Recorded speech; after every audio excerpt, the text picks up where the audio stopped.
Hey everyone, welcome back to Make the Music, and today we're going to be matching the guitar tone from Ozzy Osbourne's album Blizzard of Oz. We have Randy Rhoads playing on that album, one of the best guitar albums of all time, one of the most unique guitar tones of all time. Whether you like it, don't like it, it shows that it's a good lesson that sometimes it's better to have a unique tone that stands out than just do what everyone else does. And 40-ish years later, we're still talking about this guitar tone, whether you think it's good or bad. And so that goes to show that sometimes you just need to step out, do something unique, get your own sound going on. And so that's what I'm going to show here. I'm going to try and match that sound from that album from scratch. I'm going to be using Bias FX2 in this video. If you need help building guitar tones in the home studio, I have a 5-step guitar tone builder guide. Helps you build out great guitar tones in the home studio for your recordings. A little different than building guitar tones live. This guide really gives you a good idea of how to use your plugins to get a great sounding guitar tone. So it's very useful in your tracks. You can go ahead and download that guide in the description box. It's 100% free. Anyways, I'm going to jump into the video here. Let's start building out this guitar tone. I've recorded some DIs here and we're going to start from scratch. Okay, so I've got my DIs here with Bias FX2. It sounds like this. Obviously sounds nowhere close to the guitar tone. From the information I've researched, Randy Rhoads used a couple different guitars. He had his Les Paul, he had his Polka Dot V that everyone knows about, and he used basically a 69 plexi and some pedals to get that sound. So overall, my impressions of the guitar tone before listening or before building it out here is that it's very mid-range heavy. It has a lot of fuzz on it. It also has a weird sort of scooped flavor. It's incredibly unique. It's going to be a bit of a challenge to build this one out, but I have the Blackface amp and Bias, which we're not going to use. It's just the default. That's not going to work for us. Let's start with the amp. We might need to use some pedals. We might need to use a combination of quite a few things to get this one to work properly. Let's use the 69 plexiglass. That's basically what he used on the album.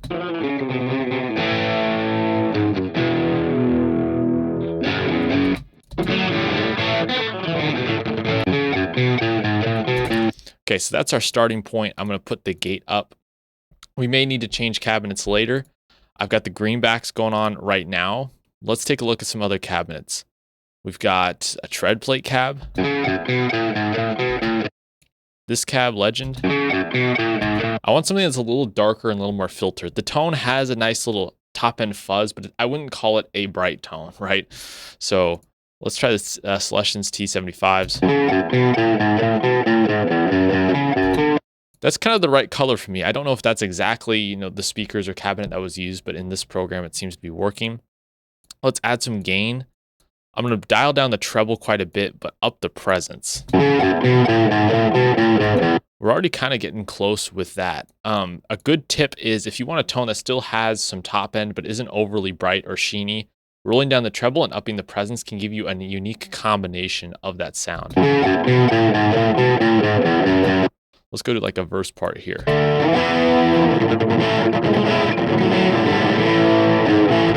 Okay, that's not bad. I'm going to add a slight drive to this. Let's use the vintage overdrive because it's kind of a fuzzy tone. That was a little too aggressive. Let's try a boost pedal. Let's try the power booster. Let's see if that maybe can do the trick.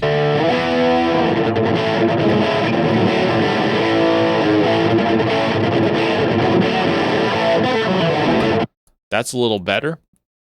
What we're really going to be making our hay here is with the EQ, and I might need to use a couple different EQs.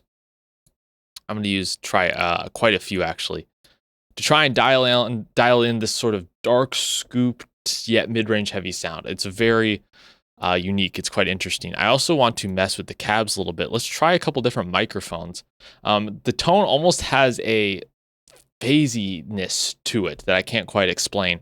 Actually kind of similar to almost a dime bag sound where it's like they got this phasey, scooped yet mid-range presence. I'm going to try mixing a couple different mics together to see what we can get.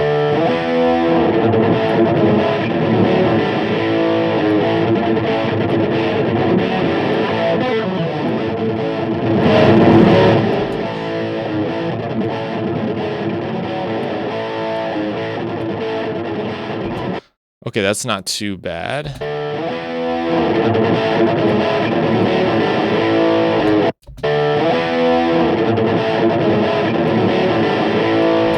It's not an overly bass-centric tone, so I'm going to use the low pass here to get rid of everything below 100. I wouldn't say the tone has a ton of low end or anything like that.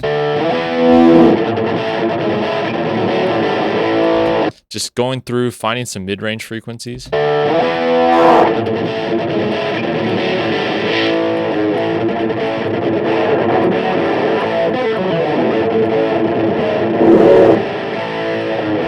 Sometimes putting the EQ before the amp can get you some interesting results.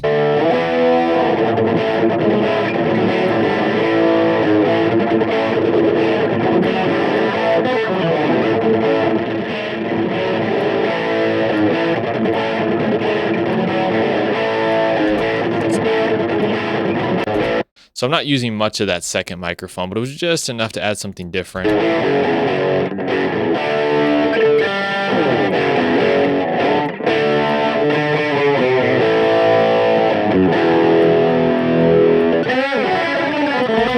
I've also read that the amp was pretty pushed in volume.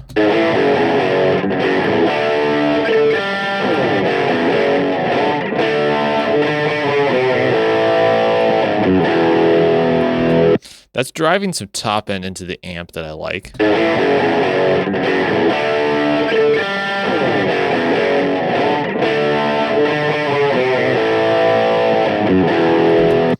Seems whatever I do with the mid-range is still pretty mid-rangey with the amp.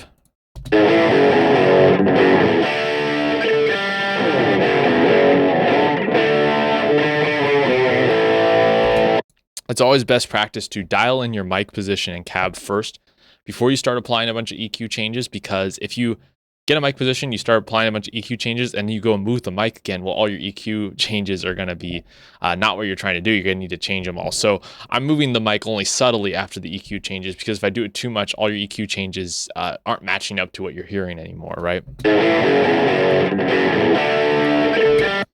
It's a little too distorted.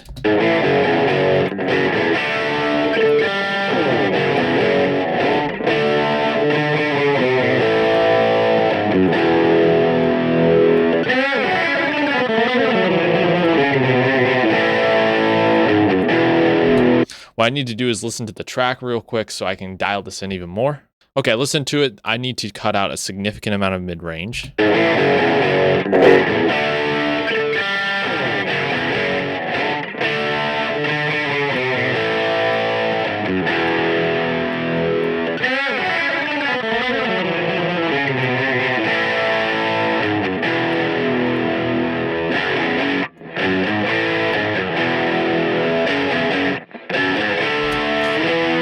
Do a bit of a high cut with the EQ.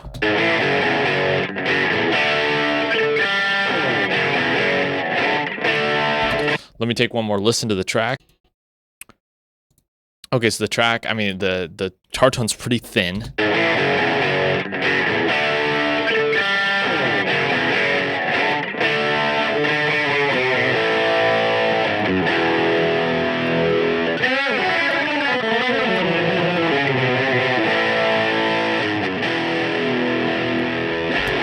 Backing the mic off a little bit off the cab. Let's go back to the beginning here.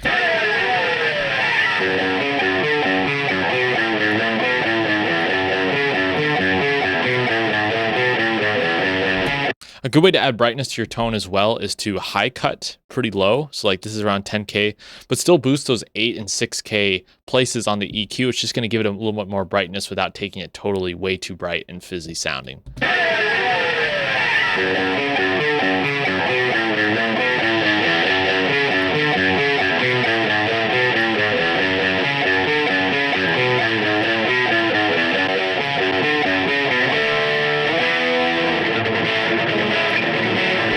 Almost there.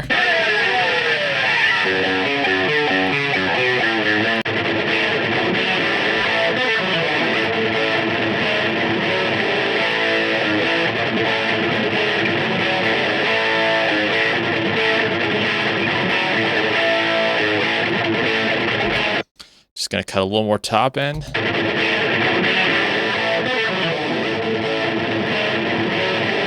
So it appears to be like kind of scooped at 2K, but then boosted at 4K.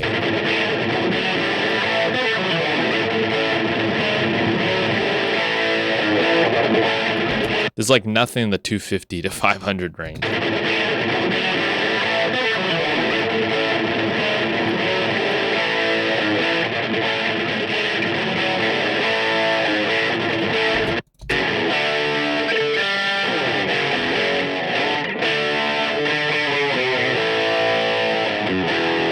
All right, so I feel like I'm pretty darn close with that at this point. What I'm going to do is upload that to the tone cloud.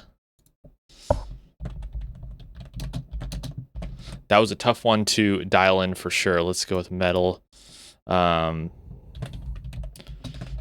Rhoads. Let me quickly take you through the preset here. So I added the bias boost pedal, this drive pedal here. I have the distortion at noon, level at about 3 o'clock, tone at about 6 o'clock there.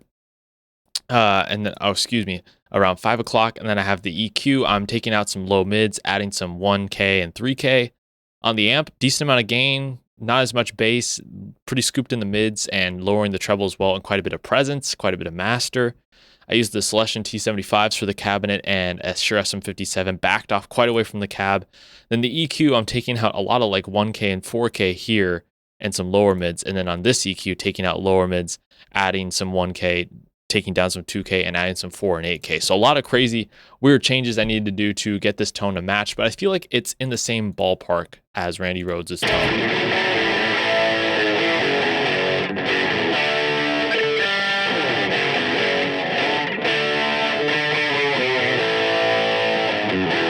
Even if you don't think I got it exactly close, you can see the process of what it's like to build out a super unique tone like the Blizzard of Oz tone for songs like Crazy Train, for example. So that's how I built out this tone in Bias FX 2. If you want to get that free guide, you can get the description box down below. Also, if you'd like to work with me, you can go to the website there and we can work on getting your home studio productions to the level you'd like them to be at. Thank you so much for watching. You can watch a bunch of other guitar tone match videos that I've done on my channel. There's a whole bunch in the playlist there, and I will see you guys next time.